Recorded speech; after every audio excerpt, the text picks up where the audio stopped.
Have you ever heard traditional Indonesian gamelan music and thought, wow, this sounds so different from what I'm used to?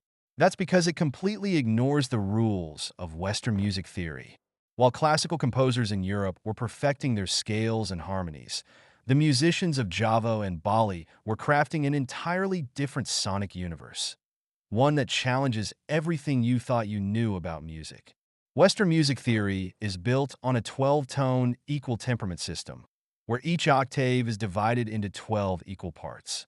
That's why a C major scale sounds the same no matter what instrument you play it on. But gamelan?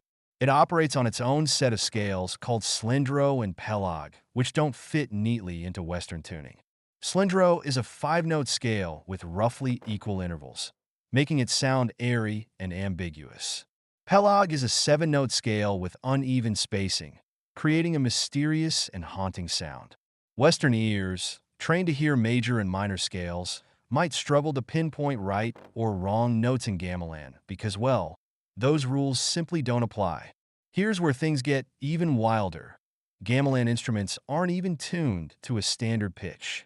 Instead, each gamelan ensemble is tuned uniquely, meaning you can't just swap instruments between groups. Imagine if every piano had its own custom tuning, making it impossible to play the same song on two different pianos. That's how gamelan works, and it's part of what makes each performance one of a kind. Another twist: gamelan music thrives on interlocking rhythms. Instead of a single melody, multiple players weave different patterns together to create a shimmering, hypnotic texture. It's not about chord progressions, it's about layers and cycles. Picture this: Western music is like a train track, structured, linear, and predictable. Gamelan? It's more like a flowing river, constantly moving but never quite the same twice.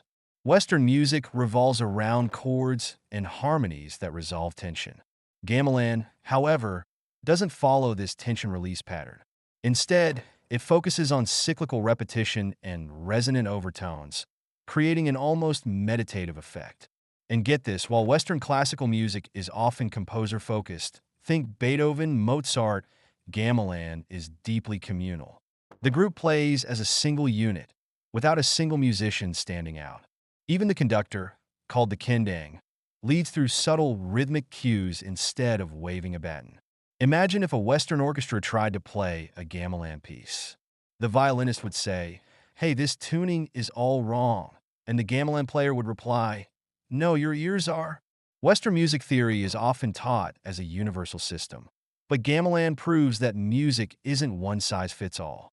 There are countless musical traditions across the world that don't fit into Western notation, tuning, or harmony, and that's what makes them so fascinating. Understanding gamelan expands our perception of what music can be.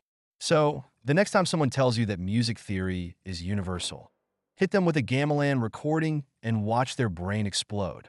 If you found this video interesting, make sure to subscribe for more mind-blowing insights into world music.